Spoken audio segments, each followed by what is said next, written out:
Welcome to the Live Like It's True podcast, where we look at some of the most interesting and surprising stories of the Bible and ask, how can we live like this story is true? I'm Shannon Popkin. I'm an author, a speaker, and Bible teacher. And here on the podcast, I'm inviting you to drink deeply of the true story of the Bible and live like it's true. I'm so excited to tell you about 2 books I have launching this spring, and I'll be hosting a podcast series to go with each. In the Sarah series, we'll look at the life of Sarah, found in Genesis 12 through 21, which is the topic of my new Bible study with Our Daily Bread titled Shaped by God's Promises, Lessons from Sarah on Fear and Faith. I love this story of the Bible, and I can't wait to dive in with you both on the pages of this book and then here on the podcast. My second book launching is Comparison Girl for Teens, published by Kriegel and co-authored with my dear friend Lee Nienhuis. We poured our hearts into this fun-filled, truth-packed resource that we know is going to help so many teens find freedom from comparison. So here on the podcast, we'll be doing the comparison series, and we'll look at how Jesus compared in a completely different way. I hope that each one of these conversations will inspire you to better know the story, share the story, and live like the story is true.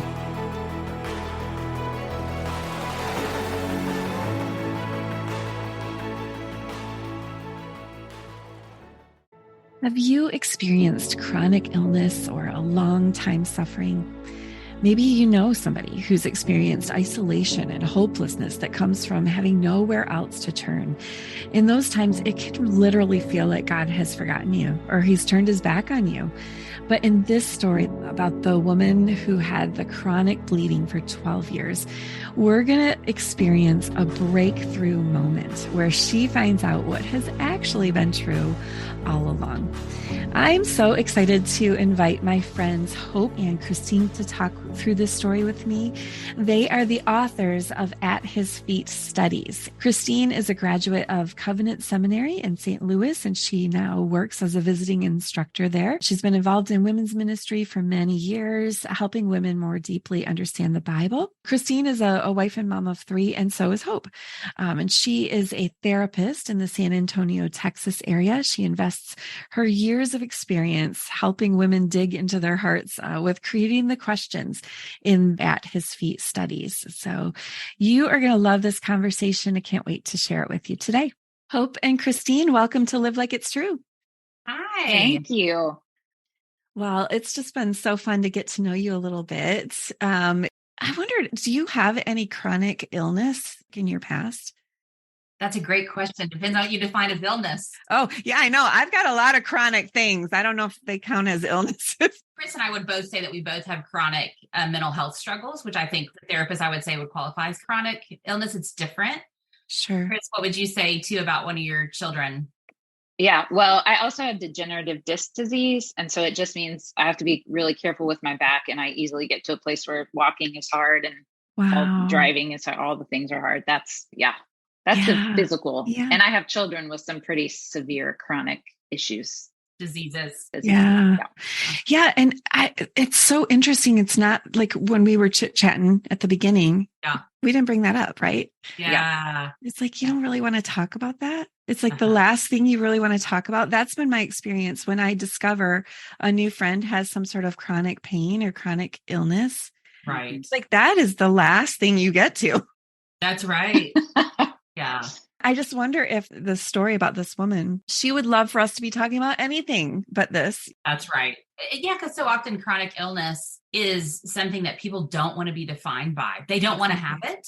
Mm-hmm. And it's like this thing that's stuck on them that they can't get rid of. And so it's not something that they want to talk about because it's not a choice they made. Yes, it's so true. Mm-hmm. I remember driving in a car one day with a group of women, and there was one in the back seat.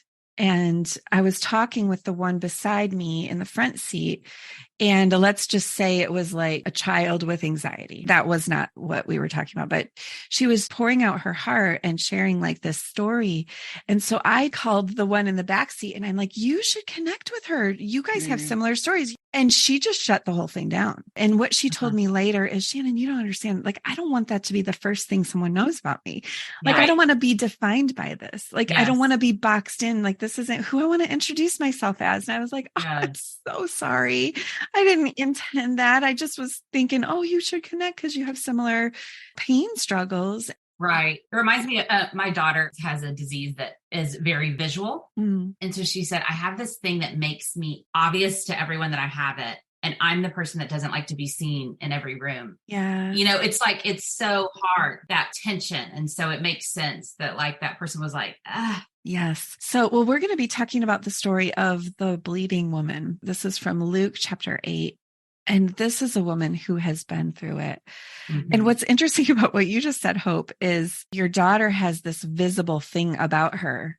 This woman, I think, probably just has an endless period. Right.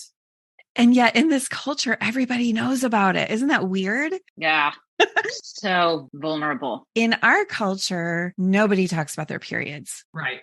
I would not know if either of you were on your period. Like, that would never come up. Like, right? Right. I mean, maybe a really good friend, you might. When you're having a bad day with it, right? When you're like, oh. Yes. Yeah. But in the Middle East, it's the opposite. Like, we talk more openly about sex.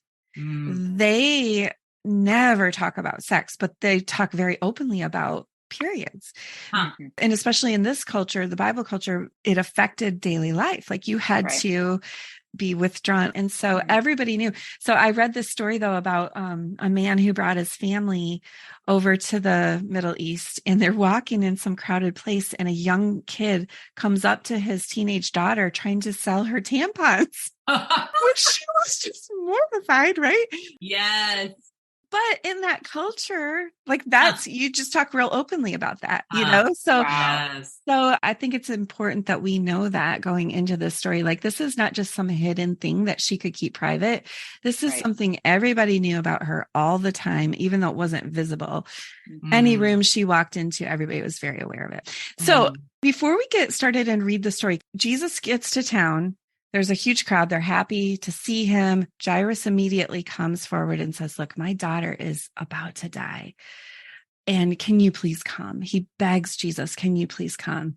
And they're on the way there. And there's this disruption that we're going to read about. Right. Well, what's interesting about that is she was known, but so was the person who Jesus was actually on the way to, right? Because it was Jairus, whose daughter, who was 12, which is interesting. They're kind of set up as the polar opposites. You know, he was known. He was named. He would have had all this prestige. This one, we never get her name.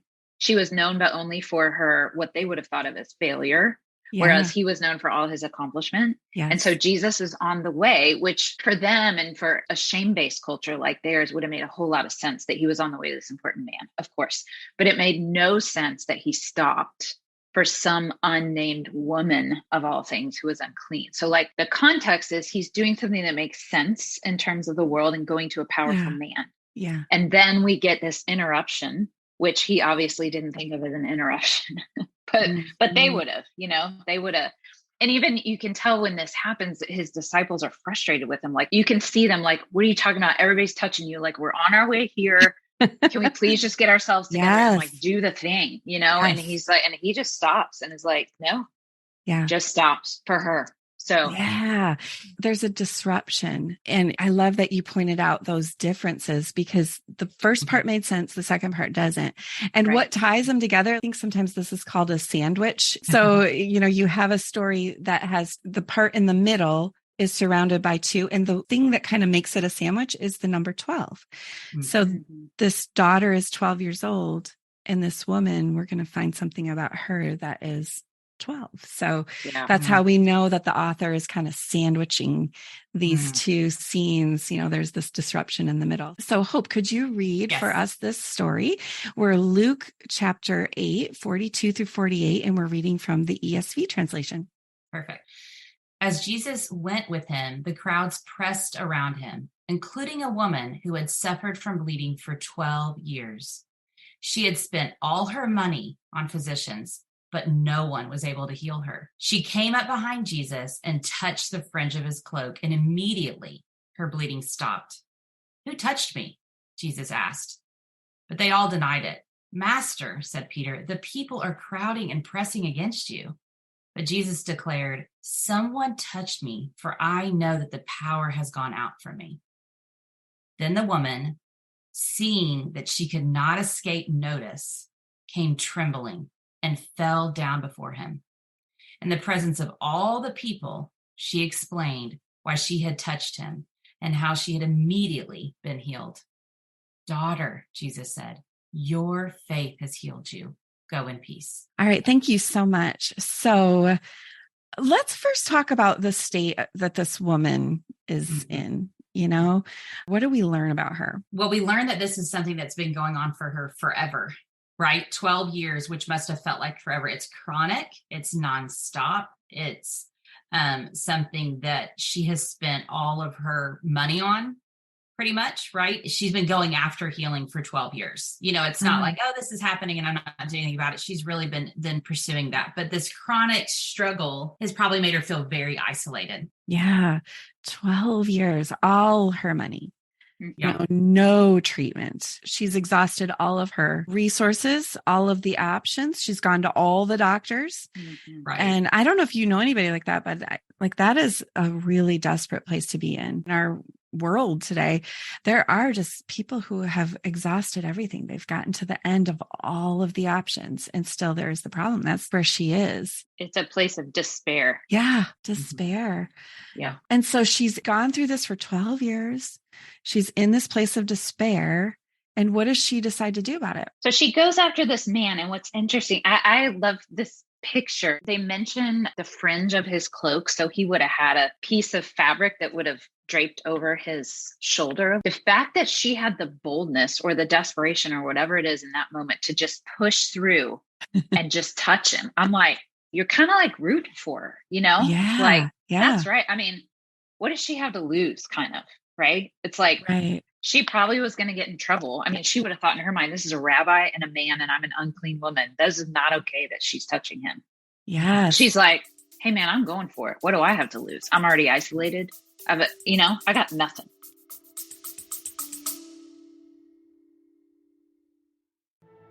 What are you waiting on God for? And which promises of God apply to you during this long stretch of waiting?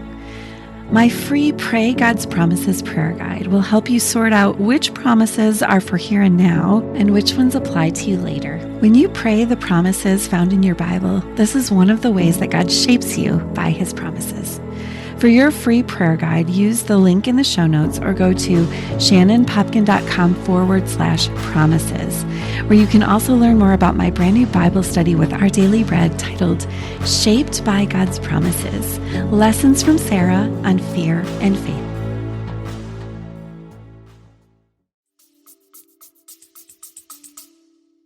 Yes, that's so true. Because twice we've been told the crowd is crushing. Like we need to picture a crowd. Like it says it's crushing him. And so for her to get to him, she's got to have some gumption, some drive, some determination.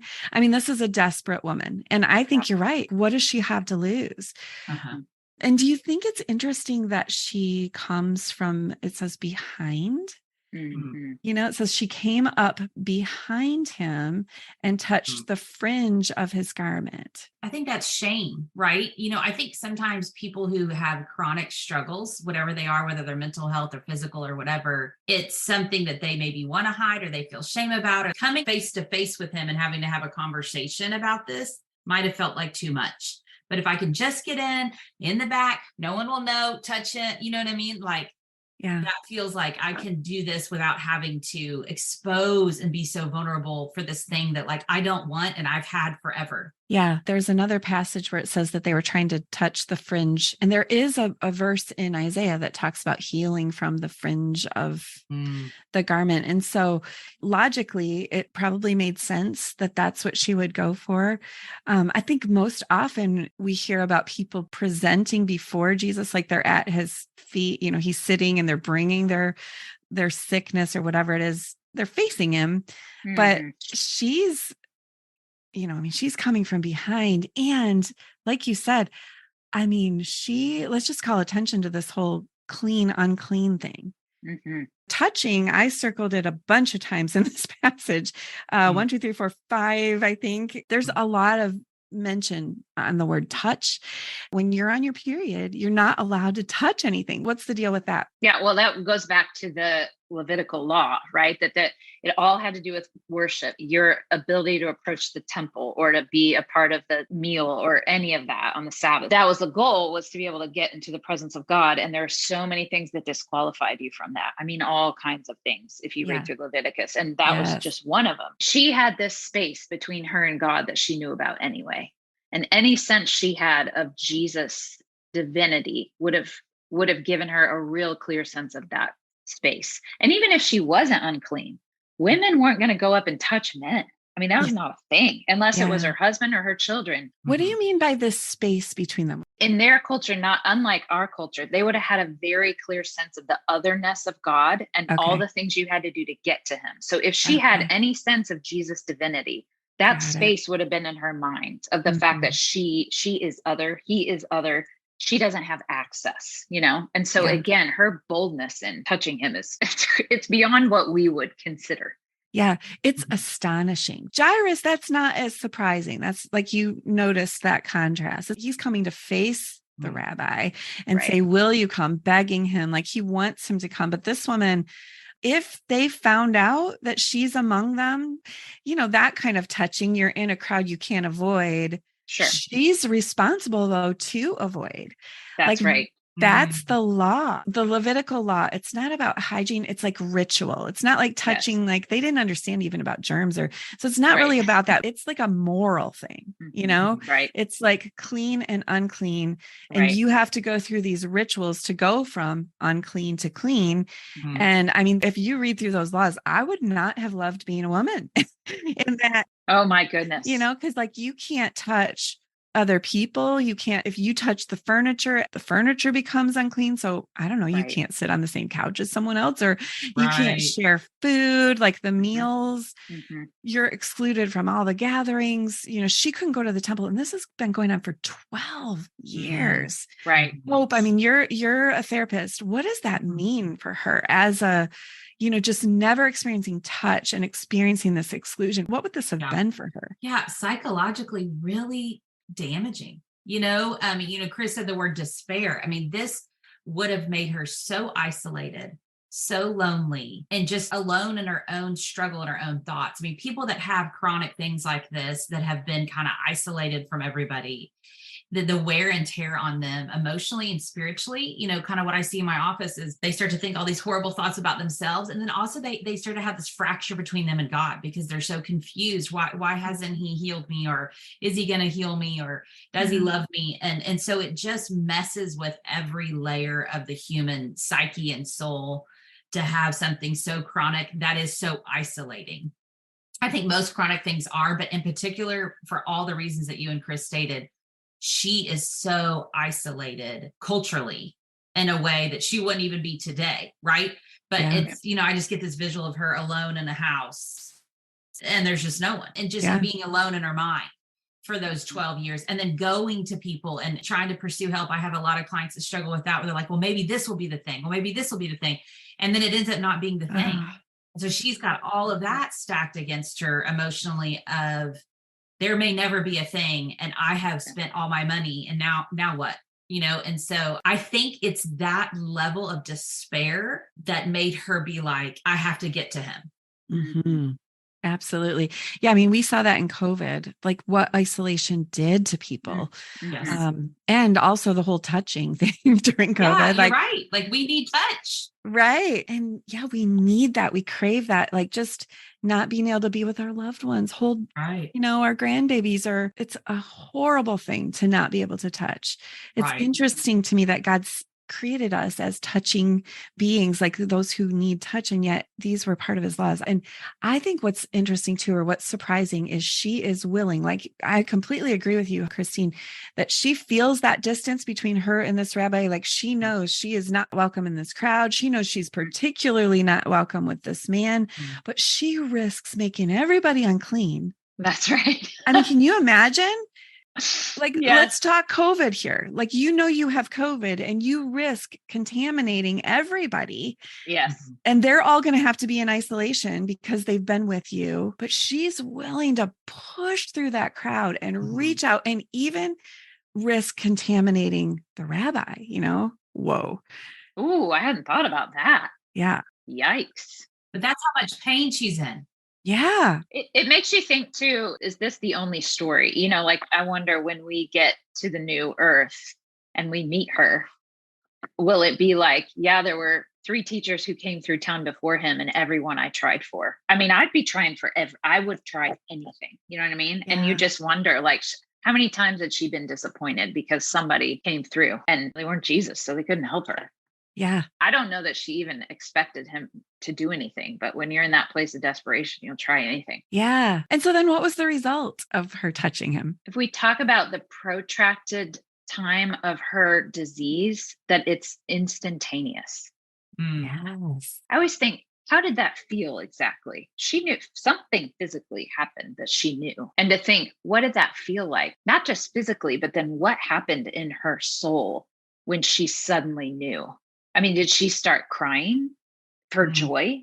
Like, could she not breathe for a second? I mean, you just think this burden is suddenly gone. What does that do to your brain? I don't know. Right. Yeah. It's like 12 years. And then it says immediately, one touch and immediately. That's amazing. Yeah. I'll bet she did have all the emotions. Yeah. And probably like, is this real? Is this real? Is this real? Yeah. Right. But then she probably hears him go, who touched me? Who touched me? And there's probably something about her hearing him that was like, oh my gosh, it is real. It was real. This is what I feel physically is actually true. And he sensed it too. Yeah. On the one hand, what a horrible thing to experience immediate healing and have nobody to share that with.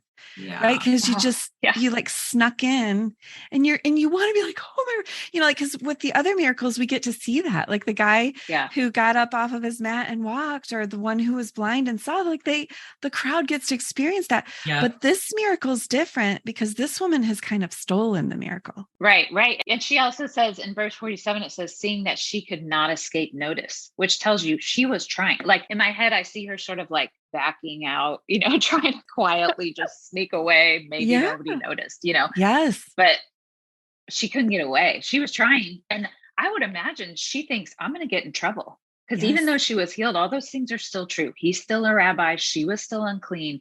She was waiting for the hammer to come down, I think. And how this would play out with the crowd, because they suddenly would be like, what? You were unclean and you were among us. Like, she could really get it. I don't know if she'd get stoned for that, but definitely they're going to be displeased with her. In this culture, like, you just have to imagine all of the effort and the thinking and the energy that goes around clean, unclean, clean, unclean.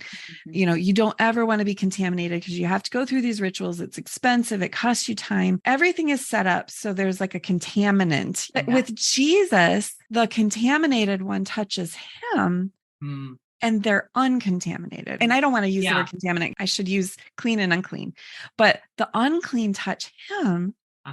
Suddenly they're healed. They're clean. She can touch everybody. Like, that's amazing, right?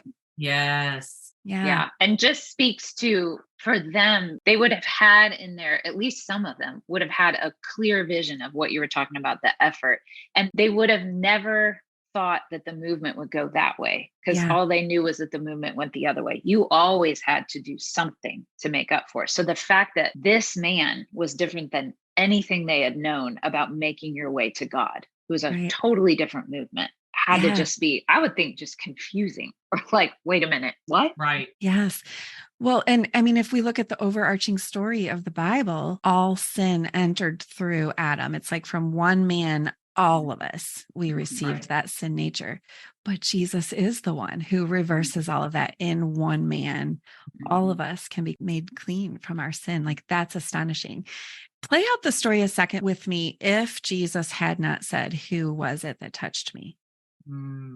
What would that mean for this woman? Well, partially it would have meant she wasn't restored necessarily to community, because what he does next, he doesn't just heal her physically, but he heals her socially, because part of what they had to do is go to the priest, show themselves, the priest like declare it publicly, and then she could be back in her community. So he does all that for her. when he calls her out, all of them hear like, oh, she's clean now. Right. So she may have not, I don't know if she had pain that went with this, but that would have finished, but her life maybe wouldn't have changed significantly. Uh-huh. Yeah. And I think that, it goes back to that psychological thing. She would have a hard time convincing other people. And then what would that be like to wade through that and try to talk people into, no, really, this has been healed, or this was this, or, and for her even to know how to make sense of that for herself. When things do finally turn and get healing, often some of my clients have a hard time knowing how to walk in that or turn into that. Right. And so if he hadn't acknowledged it, I think that would have made that harder for her to step into. Yeah. We noticed that she wanted to be hidden. She wanted to come up from behind. She wanted to snatch this healing, and she wanted to be dissolved into the crowd. But Jesus isn't okay with hidden miracles. Like, that's not the purpose. He's not okay with us just taking from him. He wants us to interact with him. Like, that's the whole purpose of the miracles, is that we would know him. He's calling her out. This is really uncomfortable for her. I'm going to read this verse. Who was it that touched me? When all denied it, Peter said, Master, the crowds surround you and are pressing in on you. It's like, everybody's touching you. Why are you doing this? We got to hurry. This 12-year-old is dying. We got to go. Yeah. And then when the woman saw she was not hidden, she came forward. But I love the part where all denied it. I was thinking, how did that go? Like, did Jesus say, who touched me? And then, was it you? Was it you? With me. And I don't know how much time went by, but this was a passage of time where this woman has to make the decision. Why do you think that's surprising that Jesus presses her? I think it's the very reason that Chris said that he is trying to restore her to community. He's trying to restore her in a different way, because the story right after this, when they do go to the house of Jairus, Jesus only invites a couple people in and he says, don't tell anybody. Yeah. Like the opposite of this. Yeah. And so there's something here about he is trying to make a point. I think he's also trying to make a point about her faith. He calls her daughter then instead of the nameless woman, and then he says, your faith has healed you. So I think there's something about it that he is trying to do something that's bigger than just healing her of this physical chronic thing. Well, and he also, you think about what he says when he calls her daughter, he's dignifying her, because it would have been this immense loss of dignity. You're talking about, she's coming from the back. He makes her look at him face to face and says, daughter. He's looking at her face to face, which for this woman who has been avoiding, has been isolated, all these things, that's part of what Jesus does with all of us, is he looks in our face, dignifies us, calls us by who we really are, which who knows what kind of lies she had in her head because of what she's been living with. And he's not going to leave that. Again, there's more healing than just physical that's going on here. Oh, that's so good. And daughter, your faith, like he's looking into her eyes, he's speaking to her, yet the crowd is still there. This is a public matter. He is dignifying her. He's healing her inside and also where she stands. And I love too that he gives her an opportunity to tell her story. Because she's been hidden away. Like, these are all the people who probably go to the same synagogue every week, and they see each other. They know each other's stories. They don't know her story. But it says that falling down before him, declared in the presence of all the people, right? Letting us know this crowd is here, letting them know why she touched him and how she had been immediately healed. So like the why, like, it's been 12 years, y'all. You forgot about me. I'm the daughter of so-and-so. It's been 12 years. I've been in isolation. This is why. This is why I risked contaminating all of you. This is why I came forward. And how? Like, this is what happened. Like, she did get to tell her story, because I just think that would have been so sad to have this immediate healing and have nobody to share it with. So she got to, she got to tell her story, and it got to be this public thing. But what about the faith? There's something intriguing about that. Daughter, your faith has made you well. Like, he could have said, daughter, you are well. Daughter, you are healed. Go in peace. Why talk about her faith there? Often I think we think of someone who's filled with faith, that they're so, they have this strong belief and they're so just robust in their faith. But this is like a desperate faith. This is like a desperate, weak, needy person. And so it's not like I'm coming so emboldened and empowered and on fire for the Lord. I'm coming out of total desperation. Her faith is a desperate faith. It's different than I think what we like to praise in the church or praise as like really bold, great faith. This is like this needy, desperate faith. And that drove her to Jesus, that got her there.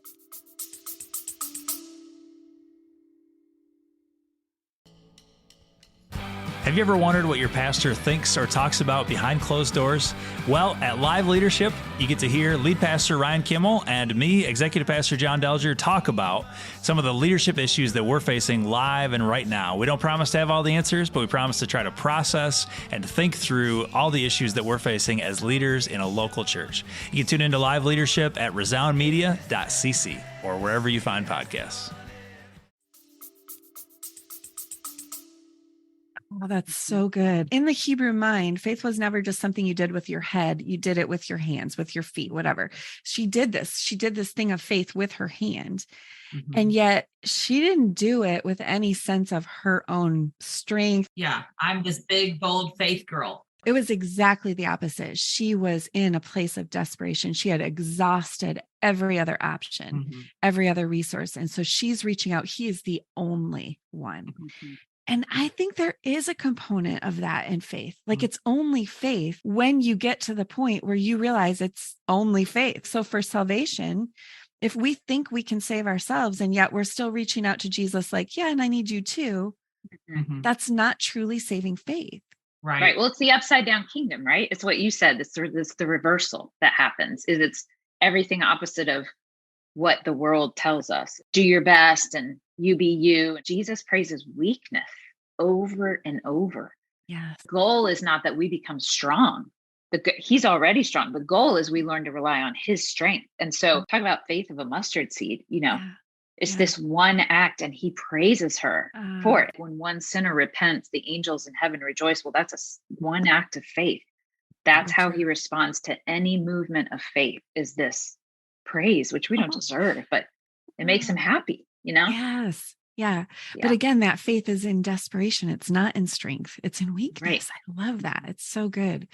So what are the false narratives that this story corrects in our thinking, in our world? I mean, definitely the God's forgotten about me. I mean, I would have thought God's forgotten about it. It's been 12 years. This is a terrible life. I may live this way forever. And that God's timing is really hard sometimes, how long he lets us sit in things. And you can imagine like his back is to her.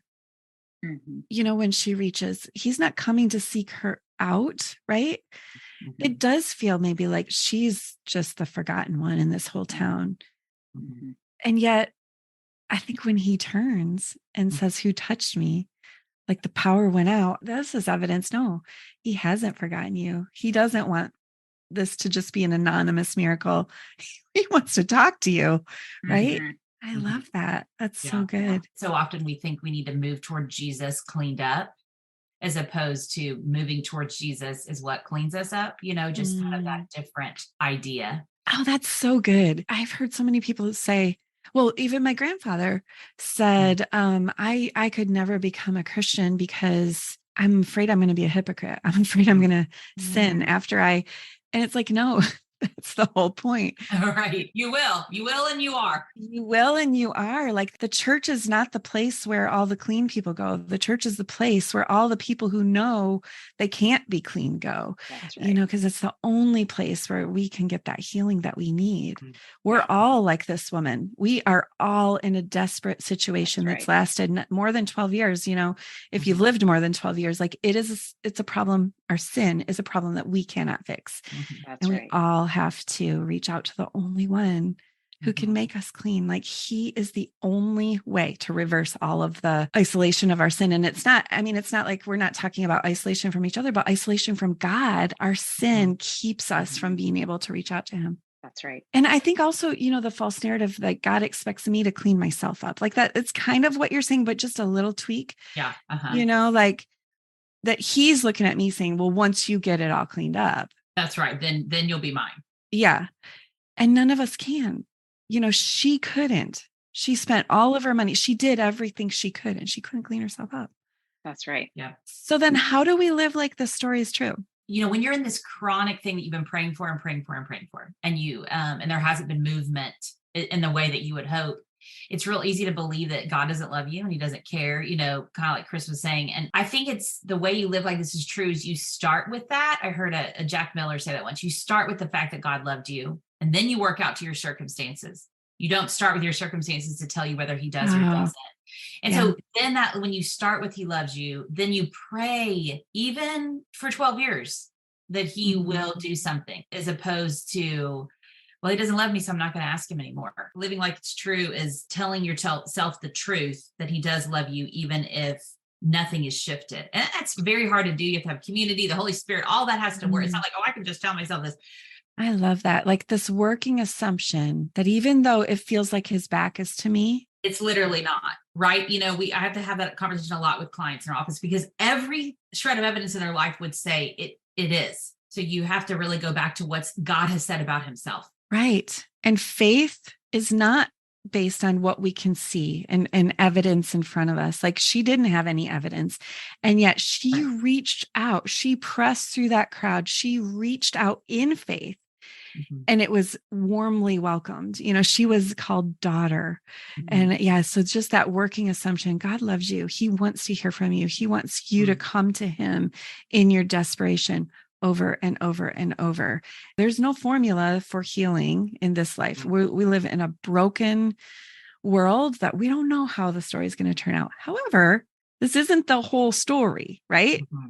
You mentioned before, Christine, the new earth, like that's the full story. That's right. And that's where all the healing and all the restoration will take place. So that's got to be part of our working assumption too. God loves us enough to recreate this whole world and allow us to be part of it, So, all through the Gospels, the narratives, the miracles are hors d'oeuvres. They're foretastes. They're pictures of what's coming, of the already not yet, right? Yeah, that's so good. I think it makes us ask different questions. If we can satisfy the question of, does he love me, and actually believe that he does, well, then that's a paradigm shift. And then you start asking different questions. Well, who is this God? Well, what is his goal for me? If it's not for everything to just be easy, it shifts your prayers to bear fruit from this suffering. Because if I really believe you love me, which is hard to believe, but it's this shift in thinking about who he is and what he wants for you. He's a God who loves me, is powerful, and allows suffering. Then what does that mean about his character? Well, it doesn't mean that it's not health and wealth. It's not the American dream.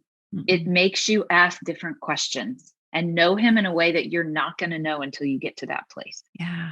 Living like it's true, I think, is holding on to what God says is true about himself, that he does love me, that he has a purpose, that he has a fulfillment of all these promises. But it's also knowing that he expects me to have faith, right? That in the moments, in the hard times, he's asking that of me, so living like it's true is like, okay, I've got to cooperate with this God who wants me to walk by faith. Thank you so much, you guys. This was an amazing conversation. You're so welcome.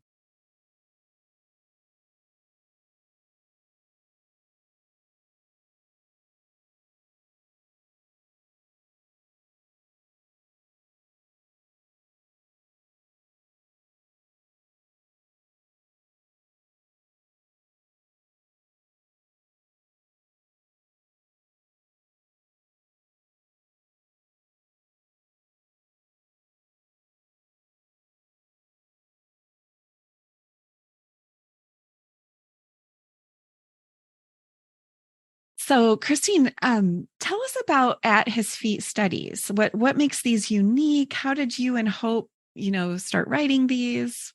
Right. So this is a story of when God does things the way he wants and you don't plan for them. It was never our intention to do this or to publish anything, not at all. So Hope was already at a little church, a lovely church in Nebraska, and my husband and I moved there for him to pastor this church. This was years ago. And she was looking for studies for the women there. And she was having a hard time finding something that had some good meat in it and really got into the text, but didn't have hours and hours of homework because we had a lot of young moms with little kids, the era where you don't sleep and you have all these, or working moms, working women. And so she said, I'm just, can you just maybe write something? You went to seminary, right? How hard could it be? And then she said to me, let's start with Romans. Oh, which nice. Let's start with the easy book, right? So That's how it started. And it was really just, I would sit with 6 or 7 commentators that I trusted, who I would call my old seminary professor and be like, hey, who should I be reading? And then I would think through and condense and read the text and meditate. And then I would hand it to her and she would write reflection questions because she's a therapist, which would make us think through kind of like, okay, how does this make me deal with my own heart? And what might the Spirit want to do through this text today? And so we would just run copies for the 15 women who met in the little portable behind the church. That was our whole goal. We did that for Romans. And then a couple of years later, we did it with 1 Samuel, because I told her I'll only do it if it's Old Testament narrative, because that's my favorite. And then, through the years, we saw this niche, and that women really wanted the meat and they wanted to read, but, they didn't have time to do an hour of homework every day or whatever it was. And so it just kept growing. We moved to different cities. We ended up having a pastor friend who started publishing for us. And as they got in people's hands, they passed them around. And here we are 9 years later. We've written 10 books, and it's such a privilege. And I think the way that they're different is they're very simple. All of our books are the same. It's like 4 observation questions that just get you into the text and make sure you're reading. We always have to start there. And then I write a commentary, which is similar to what you would find in any commentary, where it's, verses 19 to 23. And then we talk about them. And sometimes I talk about the Greek if it's helpful, and sometimes I don't, or the Hebrew, and then the next verses. And then we go through the whole passage verse by verse. And then Hope writes these 5 or 6 reflection questions that make you deal with your heart and what might the Spirit be wanting to do. And that's it. Every time is the same. So it just means they're pretty accessible. They don't take a lot of prep time. You can add more if you want to. We've had groups where they're, like nursing moms, where they have, I call it the dark time, where you just, there's no sleep happening and you're not really sure where your brain is anymore. We've had groups that have told us they just show up and literally read through the passage and read through the commentary. They don't have any space to do anything else, and they just show up and do it, which makes me happy, because I think, yes, like we want access to Scripture and meditating on God's word, no matter where you are. That is our whole goal, to help women get in the word. Yeah, that's a similar goal for this podcast. Like just knowing the story, sharing the story with others, living the story. Any way we can access the Bible and be thinking about it and draw it in. Well, I love that. And where can leaders or individuals find your studies? Sure. If our website is at hisfeetstudies.com, just at hisfeetstudies.com. And then we're also on Instagram at hisfeetstudies. And on our website are sample studies you can download to just sort of look at one and be like, would this fit for the women that I'm around? Would it not? There's a couple free giveaways on our website, all kinds of stuff there. Very cool. And you do have one on the book of Luke, which the story is part of. So we do. That's right. We have 10 weeks. We go through the whole Gospel of Luke. Yep. I love it. That's so good. Can I just remind you that each of these stories from the Bible is absolutely true. Rather than giving us a list of facts to memorize about himself, God gave us a book filled with stories. And each one helps us to know him and to understand this overarching story that we are all in. So I hope that you'll take some time looking at this story in your Bible. To help you study, I've put together my free Live Like It's True workbook, which includes my false narratives watch list, my story elements bookmark, and more. Live Like It's True is part of the Resound Podcast Network. For more gospel-centered resources, visit resoundmedia.cc. We've got that link for you, along with links to any of the other resources that we've mentioned in the show notes. Thanks so much for joining me. And now it's time to go live like it's true.